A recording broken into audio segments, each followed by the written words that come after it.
बिस्मिल्लाहिर्रहमानिर्रहीम। अस्सलाम वालेकुम। I am Arsalan Ayub, school of allied health sciences Bahawalpur की तरफ से। तो स्टूडेंट्स, पिछले लेक्चर में हमने यूरिनरी शुगर टेस्ट के बारे में हम पढ़ा था कि वो किन वजूहात की बिना पर होता है और उसके क्या क्या क्लिनिकल सिग्निफिकेंस हैं। आज के लेक्चर में हमने यूरिनरी शुगर टेस्ट लेबॉर्ट्री में उसे कैसे टेस्ट करते हैं वो हमने इसमें पढ़ना है। There are various tests for glucose which may be applied to urine. Urine sugar के लिए बहुत से टेस्ट अवेलेबल हैं, लेकिन मेनली जो दो किस्म के टेस्ट हैं जो कि यूरिन शुगर टेस्ट के लिए परफॉर्म किए जाते हैं। Number 1 is non specific reduction test based on the reduction of certain metal ions by glucose. इसको नॉन स्पेसिफिक इसलिए कहा जाता है क्योंकि हम टेस्ट कर रहे हैं शुगर यानी ग्लूकोज का, लेकिन ये जो रिडक्शन टेस्ट है ये स्पेसिफिक ग्लूकोज के लिए नहीं है, बल्कि जितने भी रिड्यूसिंग सब्सटेंसेस हैं उनके लिए है। तो इसलिए इसके नॉन स्पेसिफिक कहा जाता है क्योंकि इसमें जितने भी ग्लूकोज एक रिड्यूसिंग सब्सटेंसेस है, तो इसकी ये जो रिड्यूसिंग प्रॉपर्टी है इसको यूज़ करते हुए ये टेस्ट परफॉर्म किया जाता है। नॉन स्पेसिफिक का आपको बता दिया कि इसलिए कहा जाता है क्योंकि ये स्पेसिफिक रिड्यूसिंग एजेंट्स के लिए है, नॉट फॉर ग्लूकोज। लेकिन ग्लूकोज एक रिड्यूसिंग एजेंट है, इसलिए इसके लिए भी इसको ये यूज़ की जाती है, इसकी ये प्रॉपर्टी इस टेस्ट के लिए। सेकंड मेथड है enzymatic test based on the action of glucose oxidase on glucose. Second type जो है वो एंजाइमेटिक टेस्ट है। एक एंजाइम ग्लूकोज ऑक्सीडेज है जो कि ग्लूकोज की ऑक्सीडेशन करता है और कुछ केमिकल्स प्रोड्यूस करता है, जिनके फर्दर रिएक्शन से हमें इसकी क्वांटिटी मालूम होती है। ये दो किस्म के टेस्ट हैं जो कि हम अपने इस सिलेबस में हमारे इंक्लूड हैं और हम इनको डिटेल से पढ़ेंगे। Number 1 non specific test for glucose. एक एक करके एक्सप्लेन करेंगे। तो पहले हम क्या करते हैं, नॉन स्पेसिफिक टेस्ट को एक्सप्लेन करते हैं। These test are based on the ability of glucose to act as reducing substances. Non specific जो टेस्ट हैं ये ग्लूकोज की रिड्यूसिंग जो प्रॉपर्टी है उसको उस पर बेस करते हैं और उसी प्रॉपर्टी को यूज़ करते हुए ये टेस्ट परफॉर्म किया जाता है। These tests are based on the reducing ability of glucose. Number 3 is commonly used non-specific tests for urinary sugar are Benedict's test. Non-specific test की एग्जांपल जो है वो क्या है, Benedict's test। ये टेस्ट है जो परफॉर्म किया जाता है non-specific टेस्टिंग के लिए। इसको हम Benedict's को एक्सप्लेन करते हैं। Benedict's क्वालिटेटिव टेस्ट, ये क्वालिटेटिव टेस्ट है, मीन इसमें क्वांटिटी नहीं देखी जाती, क्वांटिटी मालूम नहीं की जा सकती, बल्कि सिर्फ क्वालिटी मालूम की जा सकती है। इनके आइडिया लिया जा सकता है कि कितनी शुगर मौजूद है। हम एग्जैक्ट उसमें मिलीग्राम्स में नहीं बता सकते कि कितनी शुगर इसमें मौजूद है। नंबर 1 पॉइंट पे है Benedict test is very sensitive copper reduction test. हमने जब इसका नाम पढ़ा था नॉन स्पेसिफिक का तो उसमें बताया था कि जो इसमें क्या होता है, मेटल आयंस की रिडक्शन होती है। तो इसमें बेनेडिक्ट टेस्ट में जो मेटल आयन यूज़ होता है वो होता है कॉपर आयन। इसको यूज़ करते हुए ये टेस्ट परफॉर्म किया जाता है या कि केमिकल रिएक्शन इसमें होता है। The positive reaction is indicated by a colour change. Mean अगर ग्लूकोज ज़्यादा मिकदार में मौजूद है और वो कॉपर आयन के साथ रिएक्ट करता है तो वो एक कलर सब्सटेंसेस मालूम करेगा, जिसकी कंसंट्रेशन हमें बताएगी कि कितना ग्लूकोज मौजूद है सैंपल में।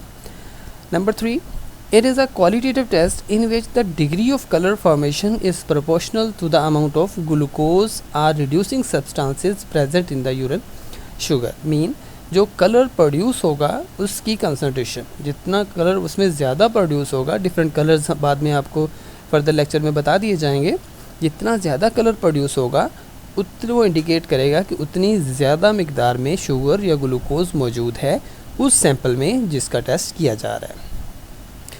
और दूसरी बात, आर ग्लूकोज की कंसंट्रेशन या फिर रिड्यूसिंग सब्सटेंसेस, जो रिड्यूसिंग सब्सटेंसेस और मौजूद होते हैं उनकी कंसंट्रेशन का आइडिया लिया जा सकता है। लेकिन इसमें थोड़ा सा एक डाउट क्लियर करता जाऊँ कि अब ये हम तो ग्लूकोज का टेस्ट कर रहे हैं, तो फिर दूसरे अगर रिड्यूसिंग सब्सटेंसेस होंगे तो फॉल्स रिजल्ट आ सकते हैं।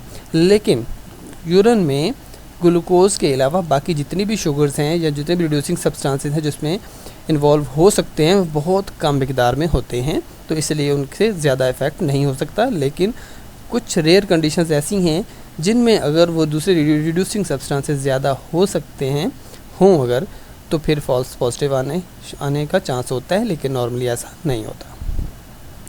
Number 4 is results are graded as negative traces 1+, 2+, 3+ और 4+। इसमें ये है कि जैसे ही हम उसका कलर चेंज ऑब्ज़र्व करेंगे जो केमिकल कंपाउंड रिएक्शन के रिज़ल्ट्स में बनेगा, तो उस कलर की बेस पे हम इसकी जो रिपोर्ट करेंगे रिज़ल्ट वो नेगेटिव, अगर बिल्कुल शुगर नहीं आ रही तो उसको नेगेटिव, अगर बहुत कम मिकदार में आ रही है तो ट्रेसेस, अगर उससे ज़्यादा 1+ और सबसे ज़्यादा अगर बहुत ज़्यादा आ रही है तो उसको हम 4+ रिपोर्ट करेंगे। ठीक है। नेक्स्ट है बेनेडिक्ट सोल्यूशन। अब बेनेडिक्ट टेस्ट में एक सोल्यूशन यूज़ होता है जिसको हम बेनेडिक्ट सोल्यूशन कहते हैं, जिसके साथ हम अपने सैंपल का केमिकल रिएक्शन करवाते हैं। अब इसकी कुछ कंपोनेंट्स हैं। बेनेडिक्ट सोल्यूशन कुछ ऐसे केमिकल कंपाउंड्स हैं जिनकर मिलकर बनता है, जिनमें नंबर 1 पे होता है कॉपर सल्फेट पेंटाहाइड्रेट। साथ इसमें ये 17.3 ग्राम्स लिखा हुआ है, मीन कि अगर आप खुद से आमतौर पे ये मार्केट में रेडीमेड मिलता है, लेकिन अगर आप खुद बनाना चाहें तो आपको इन केमिकल्स की और साथ में जो गिवन अमाउंट है उसकी ज़रूरत पड़ेगी। तो नंबर 1 पे क्या है, copper sulphate pentahydrate. Number 2 sodium carbonate 100 grams, sodium citrate 173 grams. Number 4 is distilled water 1 litre. तो ये 3 किस्म के केमिकल्स हैं जो गिवन अमाउंट में अगर हम 1 लीटर वाटर के अंदर डिज़ोल्व करेंगे तो हमारे पास बेनेडिक्ट सोल्यूशन प्रिपेयर हो जाएगा, 1 लीटर बेनेडिक्ट सोल्यूशन, जिसको हम अपने बेनेडिक्ट टेस्ट के लिए यूज़ कर सकते हैं। ये इसमें कुछ इसके जितने भी इसमें कंपोनेंट्स इन्वॉल्व हैं उनके बारे में थोड़ा सा है कि उनका क्या क्या फंक्शन है। Copper sulphate provides copper 2 ions, हम पहले बात कर चुके हैं कि इसमें मेटल आयन की रिडक्शन होती है। तो जो मेटल आयन इसमें यूज़ हो रहा है वो है कॉपर 2। रिडक्शन कैसे होगी, कॉपर 2+ को कॉपर 1+ में कन्वर्ट किया जाएगा। नंबर 2 है सोडियम कार्बोनेट। नंबर 2 पे सोडियम कार्बोनेट, इसका क्या फंक्शन है, sodium carbonate provides alkaline conditions. ये एक बेस है सोडियम कार्बोनेट, तो ये क्या करता है, अल्कलाइन कंडीशन प्रोड्यूस करता है, मीन के सोल्यूशन की पीएच को बेसिक रखता है, 7 से ऊपर रखता है। And sodium citrate complexes with copper 2 ions. Solution form में क्या होता है कि ये एक कंपाउंड जो है ये आयनाइज हो जाता है, कॉपर आयन प्रोड्यूस करता है। तो क्या होता है कि जो सोडियम साइट्रेट है ये इन आयंस के साथ कॉम्प्लेक्स बना लेता है ताकि ये कॉपर 2+ की कंडीशन में ही रहे, कॉपर 1+ में ना आए, क्योंकि हमने इसी आयन को यूज़ करना है ग्लूकोज के साथ रिएक्शन करवाने में, इसलिए इसका कॉपर 2+ में रहना बहुत ज़रूरी है। अगर ये कॉपर 1+ में कन्वर्ट हो जाएगा तो फिर ये हमारे लिए फजूल होगा, हमारे लिए वेस्ट होगा। so that they do not change into copper 1+ ions during storage। Storage में ये कन्वर्ट नहीं होना चाहिए क्योंकि हमने इसको अपने केमिकल रिएक्शन में कन्वर्ट करवाना होता है। अगर ये पहले से हो जाएगा तो हमारे लिए वेस्ट हो जाएगा। अब हम पढ़ते हैं principle of Benedict test, mean के जो टेस्ट केमिकल रिएक्शन इसमें होता है उसको हम थोड़ा सा पढ़ेंगे। When glucose is boiled with copper sulphate, copper sulphate number 1 पे जो हम पिछली स्लाइड में कॉपर सल्फेट पढ़ा था उसके साथ बाकी भी होते हैं, लेकिन मेन क्योंकि ये है हमने इसलिए इसी का नाम यूज़ कर रहे हैं। When glucose is boiled with copper sulphate in alkaline conditions, copper 2+ of Benedict solution change into 1+। ठीक है, कॉपर ऑक्साइड बनाता है Cu2O, which is orange to red in colour. क्या होता है कि जब ग्लूकोज को, ग्लूकोज मीन वो सैंपल जो यूरिन सैंपल होगा उसको जब copper sulphate mean Benedict solution के साथ बॉईल किया जाएगा तो वो केमिकल रिएक्शन होगा अगर ग्लूकोज मौजूद है। तो अगर ग्लूकोज मौजूद नहीं है तो रिएक्शन नहीं होगा। हमें क्योंकि हमने सैंपल लेना है यूरिन सैंपल, उसमें ग्लूकोज है या नहीं है वो हमने इंडिकेट करना है। तो हम ये क्या करेंगे, यूरिन सैंपल को बॉईल करेंगे कॉपर सल्फेट के साथ। अगर कोई किसी किस्म का कलर चेंज आता है तो इट मीन कि यूरिन में शुगर मौजूद है। अगर केमिकल रिएक्शन नहीं होता तो इट मीन कि ग्लूकोज उसमें मौजूद नहीं था। तो इसलिए हमने ये ग्लूकोज इसलिए लिखा है क्योंकि ये केमिकल रिएक्शन ग्लूकोज होने के नतीजे में होता है। अगर ग्लूकोज नहीं होगा तो फिर ये केमिकल रिएक्शन नहीं होगा जी। And the amount of copper oxide formed is directly proportional to the amount of glucose. Mean urine sample में जितना ज़्यादा अगर ग्लूकोज नहीं होगा तो टेस्ट होगा नेगेटिव। अगर और इसके अलावा ग्लूकोज जितना ज़्यादा होगा उतना ये जो कलर्ड कंपाउंड है वो ज़्यादा होगा। मीन कि इस कॉपर ऑक्साइड की कंसनट्रेशन अगर बहुत कम है तो ग्रीन बनेगा, अगर उससे ज़्यादा है तो ऑरेंज हो जाएगा, और उससे ज़्यादा है तो ये रेड की तरफ चला जाएगा, brick red and dark red की तरफ चला जाएगा। Properties of amount proportional to the amount of glucose. तो फाइनल बात ये है कि जब ग्लूकोज या यूरिन सैंपल को जिसमें ग्लूकोज मौजूद है कॉपर सल्फेट के साथ बॉयल किया जाता है तो कलर प्रोड्यूस होता है, और वो जो कलर होता है वो ग्लूकोज की अमाउंट के डायरेक्टली प्रोपोर्शनल होता है।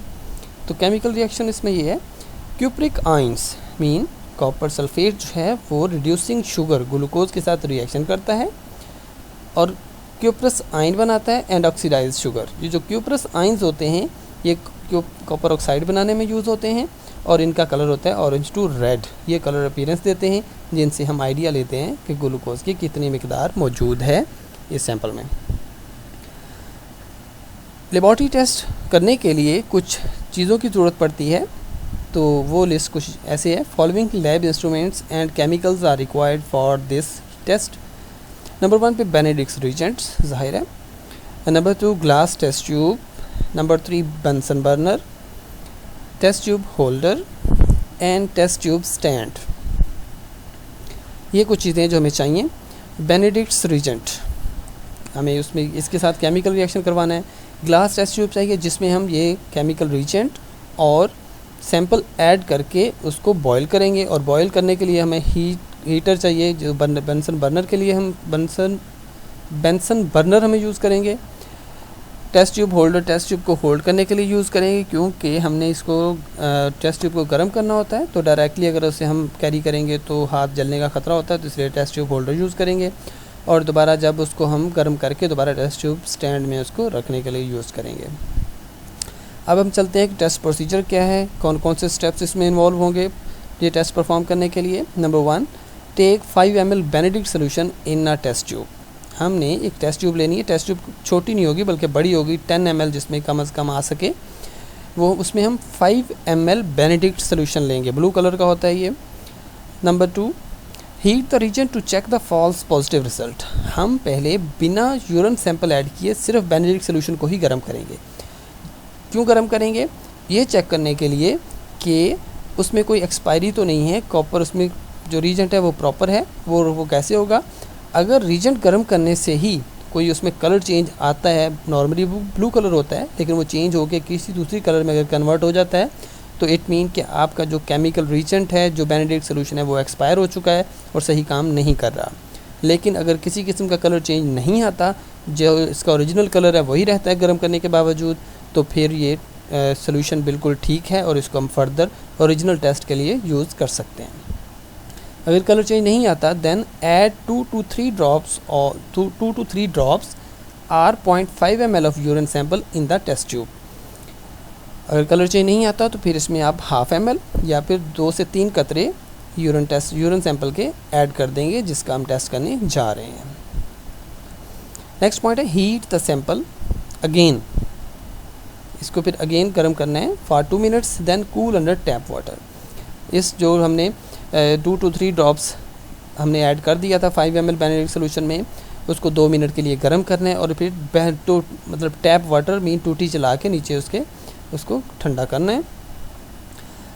Note the results according to the colour change. 2 minute गर्म करने के बाद जब ठंडा करेंगे तो उसमें प्रॉपर कलर चेंज हो चुका होगा अगर ग्लूकोज मौजूद होगा, मतलब जो भी हो, अगर होना होगा तो हो जाएगा, नहीं होना होगा तो नहीं होगा। और वो कैसे होगा? अगर ग्लूकोज की मिकदार नहीं है तो कलर चेंज नहीं आएगा, अगर ग्लूकोज की मिकदार ज़्यादा है तो फिर उसके मुताबिक कलर चेंज हो जाएगा। ये कुछ कलर चार्ट है जिसके मुताबिक मीन कि अगर बिल्कुल शुगर नहीं है तो कलर जो है वो ब्लू ही रहेगा जो कि ओरिजिनल बेनेडिक्ट सोल्यूशन का होता है, लेकिन अगर थोड़ी सी मिकदार में है तो उसका ग्रीन सोल्यूशन बन जाएगा, लेकिन अगर उससे ज़्यादा मिकदार है तो ग्रीन कलर के साथ उसमें ग्रीन प्रेसिपिटेट्स भी बन जाते हैं। अगर उससे ज़्यादा अमाउंट है तो येलो कलर अपीयर होगा, अगर उससे ज़्यादा है तो ऑरेंज कलर, और अगर सबसे ज़्यादा 4+ में आ रहा है तो इसको रेड या फिर ब्रिक रेड के नाम से भी कहते हैं, मीन के ईंट वाला कलर इसमें अपीयर हो जाता है। और इसके अलावा अगर अमाउंट मतलब ज़्यादा है तो उसमें रेड प्रेसिपिटेट्स भी बाज़ औक़ात इसमें इंडिकेट हो जाते हैं। रिज़ल्ट्स कैसे इसमें हम नोट करेंगे और उसकी रिपोर्टिंग कैसे करेंगे? Observe the result according to the chart. तो चार्ट आपको दिखाया उसके मुताबिक आपने उसका कलर नोट करना है। और उसके बाद आपने रिपोर्टिंग करनी है। Report the result as negative traces 1+, 2+, 3+ और 4+ अकॉर्डिंग टू कलर चेंज। ये चार्ट अगेन अपीयर हो रहा है। कलर अपीयर क्या होगा, no change in blue colour of the reagent. अगर रीजेंट के ब्लू कलर में कोई चेंज नहीं आता तो आप नेगेटिव रिपोर्ट करेंगे। अगर yellow precipitate with greenish blue colour, बाजुकात सिर्फ ग्रीनिश आता है लेकिन बाजुकात येलो प्रेसिपिटेट्स भी इसमें बन रहे होते हैं, लेकिन दोनों सिचुएशन में आप ट्रेसेस रिपोर्ट करेंगे। लेकिन अगर क्लियर ग्रीन कलर बन जाता है और उसमें किसी किस्म का कोई येलो प्रेसिपिटेट नहीं आता, क्लियर ग्रीन है, मीन कि अगर ग्रीनिश ब्लू है तो ट्रेसेस, अगर प्योर ग्रीन कलर है तो 1+, येलो कलर के लिए 2+, ऑरेंज कलर के लिए 3+ एंड ब्रिक रेड 4+ रिपोर्ट करेंगे।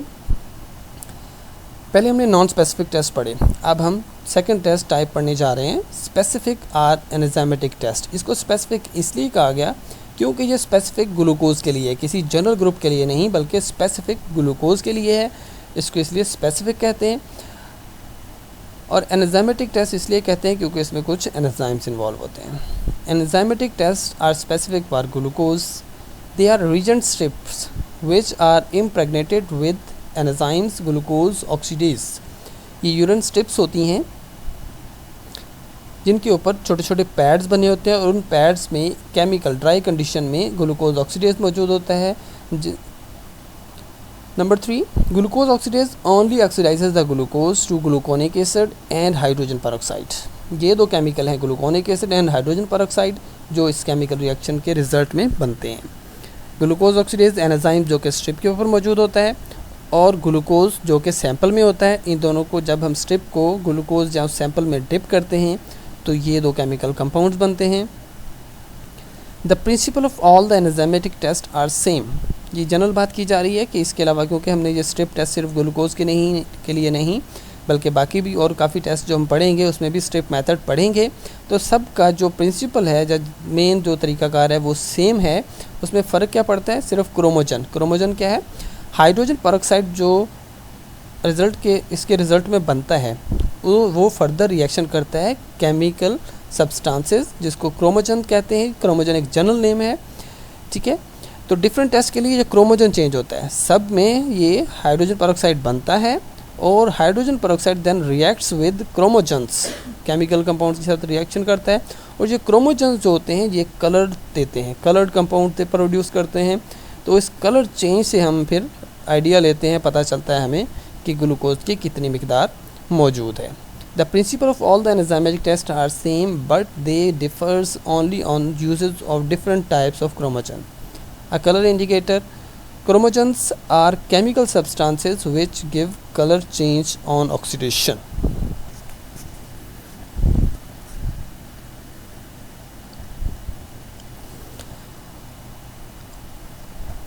इसके लिए अब नेक्स्ट जो यूज़ किया जाता है स्पेसिफिक टेस्ट के लिए, इस टेस्ट को कहते हैं dipstick test for urine glucose. इसका प्रिंसिपल क्या होगा, this is a specific test for glucose. In this test glucose oxidized glucose to gluconic acid and at the same time reduces atmospheric oxygen to hydrogen peroxide। इसमें क्या होता है, जो glucose sample में मौजूद है और ग्लूकोज ऑक्सीडेज एंजाइम जो स्ट्रिप के ऊपर मौजूद है, दोनों रिएक्शन करते हैं और प्रोड्यूस क्या करते हैं, gluconic acid and hydrogen peroxide. Hydrogen peroxide produce होता है। अब ये कैसे होता है कि हाइड्रोजन जो ग्लूकोज ऑक्सीडेज है वो जो इन्वायरमेंटल ऑक्सीजन है उसको उसके साथ रिएक्शन करवाता है ग्लूकोज का और इसके रिजल्ट में gluconic acid and hydrogen peroxide produce होता है। दिस हाइड्रोजन पेरोक्साइड जो कि पिछली रिएक्शन में प्रोड्यूस हुआ इन द प्रेजेंस ऑफ पर ऑक्सीडेज, ये एक दूसरा एंजाइम है जो कि ग्लूकोज ऑक्सीडेज के साथ ये भी मौजूद होता है। ये देन क्या करता है, हाइड्रोजन पेरोक्साइड का रिएक्शन करवाता है किसके साथ, क्रोमोजन के साथ। क्रोमोजन वही केमिकल कंपाउंड जिनके बारे में हम पहले बात कर चुके हैं, द रिड्यूस्ड फॉर्म ऑफ क्रोमोजन। अब जो क्रोमोजन हम ग्लूकोज टेस्ट के लिए यूज़ करते हैं वो है ऑर्थोटोलिडीन या फिर पोटाशियम आयोडाइड। ये दो किस्म के क्रोमोजन्स हैं जो कि इस टेस्ट में यूज़ होते हैं, which produces a colour change proportional to the amount of glucose in the urine sample. Urine sample में जितना ज़्यादा ग्लूकोज मौजूद होगा उतना ज़्यादा हाइड्रोजन परऑक्साइड बनेगा, और जितना ज़्यादा हाइड्रोजन परऑक्साइड बनेगा उतना ज़्यादा वो क्रोमोजन के साथ रिएक्शन करेगा और उतना ज़्यादा ही कलर प्रोड्यूस होगा। तो इस हिसाब से हम ग्लूकोज जो production of reduced form of chromogen है, जितनी ज़्यादा प्रोड्यूस होगी, जितना कलर ज़्यादा प्रोड्यूस होगा, उससे हमें आइडिया होता है कि उतना ज़्यादा ग्लूकोज इसमें मौजूद है। नेक्स्ट पॉइंट है a positive reaction is seen as a change of colour from red to blue. अगर कोई कलर चेंज अपीयर नहीं होता तो नेगेटिव रिजल्ट है, लेकिन अगर कोई कलर चेंज अपीयर होता है रेड से ब्लू तक, तो वो हम पॉजिटिव रिजल्ट में, पॉजिटिव रिएक्शन में या ग्लूकोज की मौजूदगी की इंडिकेशन होगी। ये कुछ केमिकल इक्वेशन है। ग्लूकोज एयर के साथ रिएक्शन कर रहा है, मीन कि एयर की ऑक्सीजन के साथ रिएक्शन कर रहा है in the presence of glucose oxidase to produce gluconic acid and hydrogen peroxide.